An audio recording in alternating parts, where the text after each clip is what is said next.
Okay, let's go.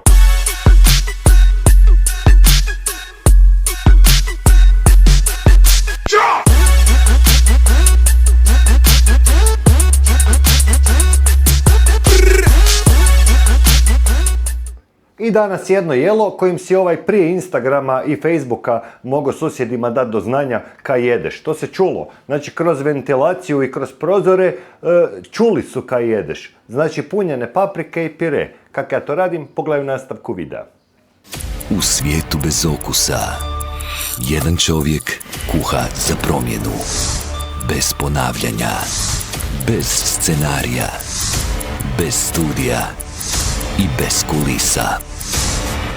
Samo lonac koji ne zna što ga čeka. Duh iz kuhinje. Ok, pa da krenem, znači prvo nekakvo mljeveno meso, ja ovdje imam nešto malo više od 1,5 kg. Piše 50-50, makar mi izgleda malo prebljedo da ima 50% junetine, ali vjerovat ćemo deklaraciji, kaj da ti velim. S obzirom da piše da ima puno junetine, kaj drugo nek dodat unutra još malo svinjetine. Ajmo reći, slanine, evo. Opala. Evo ga, ovo će biti više nek dovoljno.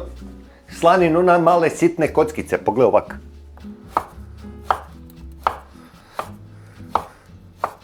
Dobra slanina, također treba će ti 3 nekakva ovak manja luka. Ja to gledam pol kile mesa, nekakav manji luk jedan. To mi se pokazalo ok. Znači na sitne kockice. I evo ako gledaš ovo moje sjeckanje, neki su u komentarima preispitivali, to jest rekli da smiješno izgleda ovo moj prst koji ja držim na ovom gore rubu noža. Gle, možda je smiješno, ja bolji način ne znam, a ovak režem relativno dobro. Još uvijek imam sve prste. Mislim da je u principu najbitnije da ti nož, da osjećaš nož ko dio ruke, ko nastavak taj, da imaš nekakvu kontrolu. Ja se ovak najsigurnije osjećam i siguran sam da se neću porezat. Znam da postoje bolji načini, ako naučim koji i postane mi to malo prirodnije, to je bolje nego ovo, upoznat ću te s tim.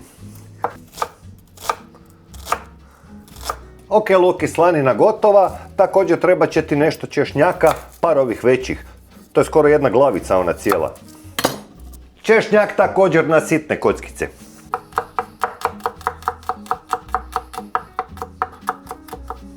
Ok. Također ću si pripremiti odmah jednu šaku peršina na sitno i onda sam gotov sa sjeckanjem pa može dalje.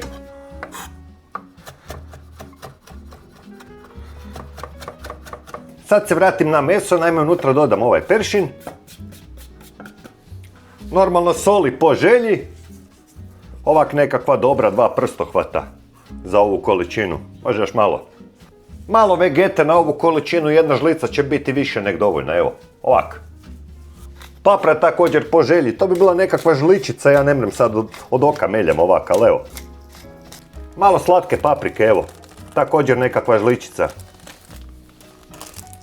Eno jaje, jedno cijelo jaje, na ovu količinu jedno jaje nije puno. Jaje možeš stavljati, a i ne moraš, ako radiš samo naime paprike, čak ti jaje i ne treba. Ja ću ga staviti zato će mi jedan dio biti čufte, pa tak da to ko mort malo poveže sve, da mi se ne raspadnu te čufte, budeš vidio. I nekakvih pola decilitra mineralne, pogled, ja ne dodajem ulje sad ovdje unutra, dodat ću malo ove mineralne, ulje ću staviti naime od ove slanine i luka, buš vidio. Evo malo mineralne, tak da je lakše to sve fino lijepo raspodijeliti, da se malo bolje to prožme kroz to meso. Sad se vraćam na ovaj luk i slaninu, treba će ti nekakva tava. Na toj tavi na otprilike nekakvoj žlici masti ili ti ulja, kaj god hoćeš, ja ću staviti masti, prepržiš ovaj luk, gle.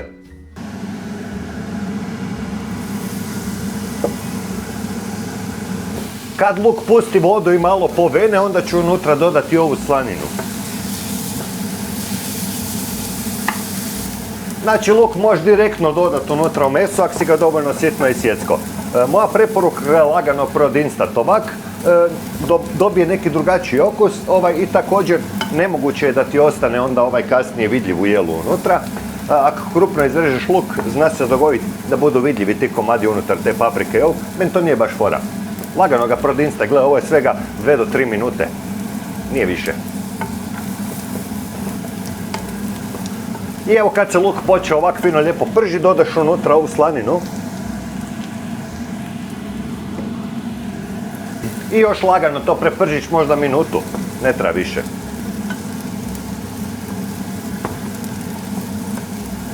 I evo kad se to ovak zastakli, nije to do kraja izdinstveno, po meni ne treba više, još će se to dovoljno kuhat, dodaš unutra ovaj češnjak. I lagano prepržiš još sa tim češnjakom, opet minuticu možeš već sad pogoditi i ide to sve zajedno unutra tamo meso.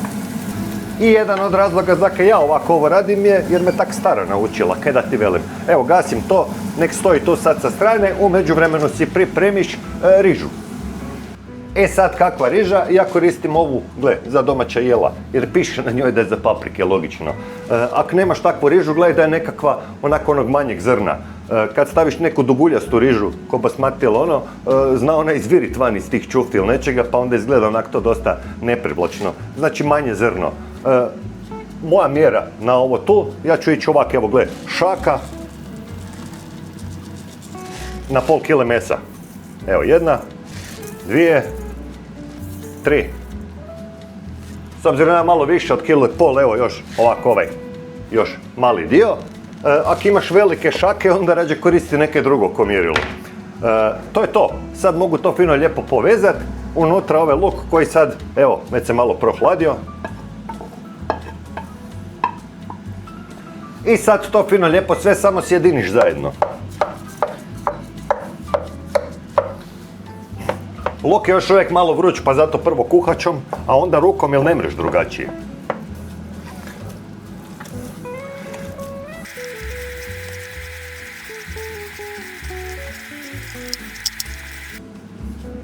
O! Moram vode malo popiti. Skoro se udavi, jebote budala. I evo nakon otprilike 2 minute miješanja dobiješ ovak jednu lijepu smjesu. Miješaj to dovoljno, tako da se ti začini prožmu kroz to svo meso, to jest ravnomjerno rašire. Ostaviš smjesu sad negdje sa strane, nije loše čak to napraviti recimo sat vremena prije nego misliš krenu dalje, tako da se bolje prožmu ti začini. A gle, ako nisi sat vremena nikom niš, nije neki velik problem. Sad će ti trebati paprike koje fino lijepo znači očistiš, to jest napraviš to gore nekakve rupe da ih logično možeš napuniti. Sam da nož nađem. Normalno prvo ih opereš. Ova mi je pukla to dolje, sad jebem ti papriku. Evo ja imam 6 paprika, možda ti se to čini malo na ovu količinu mesa i je malo. Da puniš toliko količinu mesa samo s paprikama treba ti 20 paprika, ali s obzirom da kod mene doma samo ja jedem te paprike, niko drugi neće, da ne bacam, onda njima napravim čufte. Eto. A ako hoćeš samo paprike, nabavi više paprika. I evo paprike izdubljene i sad ih možeš napuniti tom smjesom. Znači puniš, ali pazi, gle, nemoj do vrha paprike. Buš vidio, gle.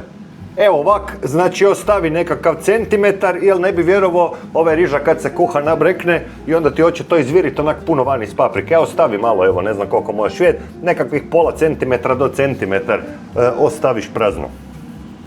Ovo će biti ljetni hit. I evo nafilo sam ja te paprike, valjda se zato i zovu filene paprike.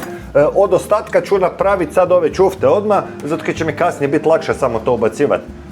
Nek da radim jednu po jednu. Znači smije se otprilike veličine paprike. Gle, ne mreš sad napraviti puno manje. Te čufte neće ti se to jednako kuhat. Gledaš da je otprilike ko paprika. Evo. Kugla sa strane. Znači za sve one koji ne mogu procijeniti, otprilike veličina teniske loptice. Sam fino lijepo dobro sabi to par puta kroz ruke, tako da napraviš kompaktnu jednu kuglu, da ti se ne raspada to kasnije. Neš bolonjez dobio, a ne čuftu. Evo, prodao sam priču kao samo ja jedem paprike, a u stvari neću priznat da su mi skupe, ne. Evo, radim ovo i snimam i cijelo vrijeme imam neki glupi osjećaj da sam nekaj zaboravio. Možda nisam, ne znam, bom vidio. 800 grama je bilo ono pakiranje mesa, pa da pogledam. 6 paprika i 2, 4, 6, 8, 10, 12, 13 čufti. Ovo jedna nesretna izgleda. Nisam praznovjeran, ali tu 13 ću mu pesu dati. I sad dolazimo do dijela gdje to naime trebaš skuhat. Treba će ti nekakav lonac za ovakvu količinu, ako radiš nekakav ogroman lonac. Evo pogledaj, ja imam znači to je lonac moj samo za sarme i paprike i čufte. Ne biš vjerovat. Ko nema doma takav lonac, ne mu vjerovat u kuhanju. Ako nemaš lonac za papriku i čuftu, nije dobro. Unutra na par žlica ulja. Na tih par žlica ulja, to je malo više od par žlica, zapržiš 3 žlice ovak obično glatkog brašna, pogled. Znači ona klasična zaprška, u međuvremenu si pripremiš Passato ovak, nekakvu litru. Ima onim staklenim, ja sam uzeo da mi lakše nositi iz dućana, teško staklo. I nakon nekakvih 2 minute kad brašno dobije onak nekakvu žučkastu boju, što kod mene još nije, ali bude, polako unutra dodaš Passato. U međuvremenu si pripremiš nekakav vrč sa vodom. Treba će ti i to. Evo, brašno se lagano zapržilo, sad unutra dodaš ovu Passato uz miješanje normalno svu. Gle.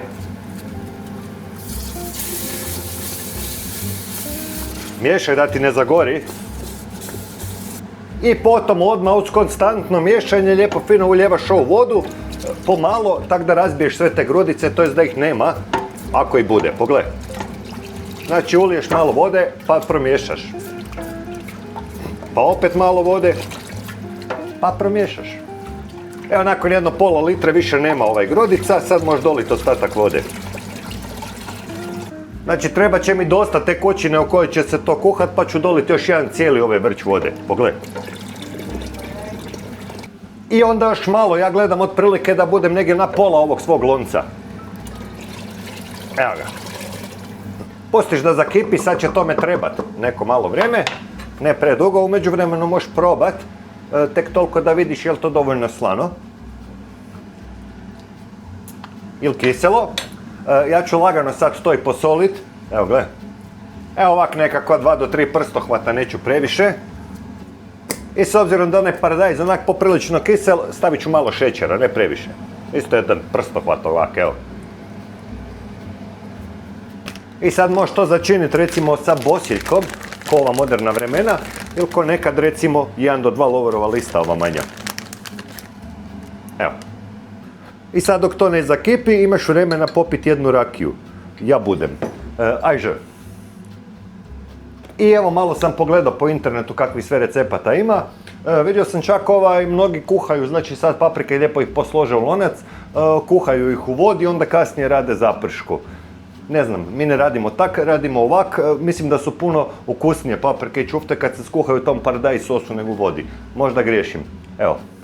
Naime, ljudi se boje da će im zbog te zaprške odmah na početku to sve zagoriti. Ako imaš dovoljno velik lonac koji ja sad, i ako imaš dovoljno te kućine unutra, naime šansa da se to dogodi je nikakva. Pričekat ću da prokipi pa ćeš sve vidjeti.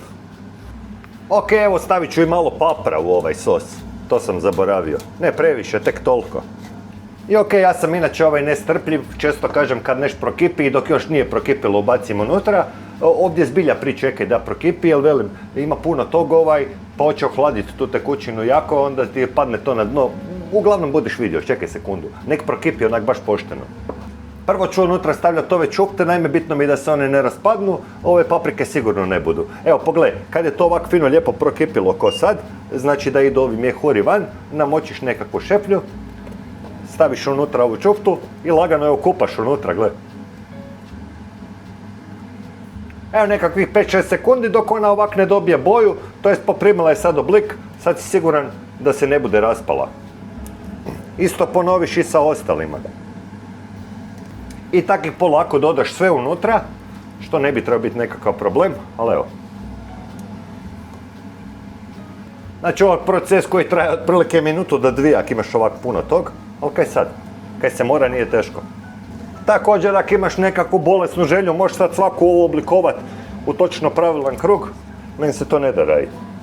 Evo, čufte gotovo, potom unutra lagano dodaš paprike, njih ne moraš kupati u ovom unutra. Znači, lakše ti je to raditi s ovom šepljom ovak, naime ne bu ti sigurno prskalo okolo ako baciš unutra. Ja se jedanput opržio po čelu sa paradajzom. Evo ga, i to je to, znači stavio si kuhat, to sad fino lijepo kipi kao što možeš vidjeti, sad smanjiš vatru lagano, znači ne treba ti prejaka vatra, nekakva srednja, kod mene to ovih 6-7 će biti skroz i više nego dovoljno, ni u ludilu to ne miješaš, ako imaš paprike možeš malo možda kuhačom proći, ako imaš koju čuftu koji ja, onda ni u ludilu ne miješaš, možeš eventualno ovako protres lonac, pogledaj. Znači kad ti ovak treseš možeš vidjeti paprike i čufte ostanu na istom mjestu, a dno se miče. To ti je eventualno sve od miješanja, nemoj miješati. I znači kad ovak ponovno prokipi, ovdje je cilj nekakva optimalna vatra, nešto malo iznad srednje. Sad fino lijepo polu poklopiš i kuhaš to narednih pa recimo sat do sat i pol. Ajmo reći sat i 15 na pola da se nađemo. Gle, dogod to dovoljno kipi, on digne tu papriku i čufte gore u zrak. Konjoke, one isplivaju gore i nema šanse da ti to zagori, tako da nemaš brige s tim. Možeš eventualno svakih, velim ti, 10-ak minuta ovak lagano okrenut lonac malo da budeš siguran, ali ako to ne napraviš, mislim da se neće dogoditi niš. Ja nekad nisam, pa ne bude niš. I to bi bilo sve od paprika. I evo nakon svega 2 minute tak polu poklopljenog možeš vidjeti, gle ove čufte, vidi, opa, su isplivale gore, tak će otići sve. Znači velim, konjoki, dogod kuha ima dovoljno tekućine, tak da one mogu biti isplivati. Znači ako staviš malo tekućine, tak da ne mogu isplivati, onda će sigurno zagoriti. Treba ti velik lonac, kupi velik lonac. I evo paprike kuhaju nekakvih 40 minuta, opa, pogled ti to. One isplivaju gore, ko što sam ti rekao, znači ja nisam pipnuo lonac nijednom, čak ih ne moraš ovak ni vrtit, bude ok. Dakle, usudio bi se reći da je tajna dobrih ovih punjenih paprika velik lonac. One moraju imati mjesta, naime, da ovak isplivaju gore. Ako dodiruju dno, onda to može zagoriti. Znači, ne slaži ih u lonac ko da Tetris igraš, to je recept za katastrofu. Jedno ako ih misliš peći u pešinci, onda to može proći. U međuvremenu sam stavio ovdje kuhat krompire za pire, jer paprike bez pirea, znam, nije baš nekaj. Ajde. Znači, moja tajna kuhanja ovih dobrih paprika i čufti je veliki lonac i ajmo reći nekakva lagana vatra. Sad zadnjih ovih pola sata, toliko ću ih još kuhat, mislim da ne treba više, da će to biti gotovo. Taman će mi i pire biti gotovo u to nekako vrijeme. Ću ostaviti ovako otklopljeno, tako da se ova tekućina, to jest ovaj sos malo reducira, bit će onak gušći. Možeš u startu dodati malo više brašna, ali nema baš previše smisla. Ove 3 žlice na ovaj lonac, skroz ok. Evo. Miris sam po sebi fenomenalan, dođe mi da napravim seriju onih eteričnih ulja sa mirisima, ne znam, paprike, janjetine, može bi neko kupovo, znam, ja bi. Po meni ovo neisplativo kuhati u nekakvom manjem obujmu sa manje mesa, ne znam kako bi drugačije rekao. Jer ako već neke kuhaš sat i pol, onda bolje da imaš za dobar ručak, možda i za sutra. Ako nećeš sutra, uvijek možeš smrznuti dio, pa kasnije odmrznuti, imaš ručak bilo koji dan. Evo, kuha se nešto malo više od sat vremena, znači sat i 10 minuta. Ovo ulje se sad skupilo gore i ako ti to smeta, možeš sad to odstraniti. Ja ne budem, čemu bacat kalorije. U međuvremenu mi je ovaj krompir gotov, pa ću ga procijediti i napraviti samo pire, neki još to taman prokipi tih par minuta. Krompire procijediš, prebacit ću ih samo ovako u nekakvu posudu da ih mogu ovom gnječelicom, naime samo izdrobiti, to jest izgnječiti. Ja sam dugo mislio da je ovo samo za čvarke, na kraju ispada da je za pire još bolje. Evo ga. U tako zdrobljene krompire dodaš fino lijepo značajnu količinu maslaca. Evo ovako. I sad fino lijepo vratiš na laganu vatru nekakvu. Evo pogledaj. I sa špatulicom koju trebam pronaći. Fino lijepo to sve sjediniš dok ne dobiješ onak jednu baš, ajmo reći, lijepu kremastu strukturu, to je pire kakav ti treba. Evo pogledaj. Ako te baš zanima zake ovo ovako radim i želiš se baš kaznit, imaš negdje na kanalu video o pireu, pa pronađi i pogledaj. I evo nakon otprilike 2 minute na nekakvoj laganoj vatri, pogledaj ovo. Struktura, bogom dana, po meni jedan od najboljih pirea. Znači, osim malo ovo maslaca, ne treba ti ni mlijeko, niti niš drugo. Možeš eventualno dodati malo ovog muškatnog oraščića unutra. Ja sad ne budem. Čisto ovak, znači samo slana voda koja je bila, to je samo sol. Evo, to je to. Gasim krompire. I evo, nakon samo još 5 minuta gasim, to je to. Pogledaj, ovo ulje, velim ti, mogu si odstraniti. Ja ne budem. Spremno je za posluživanje, pa da vidimo. Po meni ovo nema smisla baš previše sad ići dekorirati pri posluživanju. Znam, ja to jedem ovak iz dubokog tanjura jer volim kasnije to sve rasjeći i pomiješati. Velim, a ti kako god hoćeš, možeš u plitke kako god voliš. Evo, gle, paprika. Opa.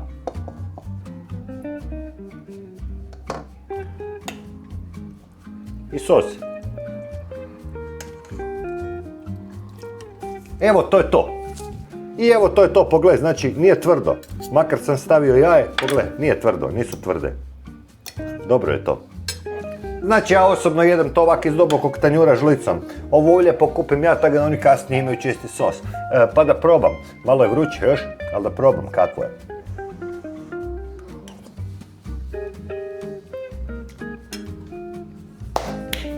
Znaš kakvo je? Točno onak kak treba biti. Evo, meni odlično. Znači top, nekad se stvarno osjećam kao nekakva reinkarnirana baba, ali kada ti velim, jako dobro. Znači ovi komadići slanine unutra daju stvarno neke posebno. Ja ne stavljam previše riže, možeš staviti više riže. Po meni je ovo dosta. Gle, nisu tvrde, vidiš, možeš lijepo rezati. Čak i žlicom. Znači osobno mi nema niš gore nek da mi neko punjenu papriku posluži na plitkom tanjuru bez ovog sosa. Mora biti.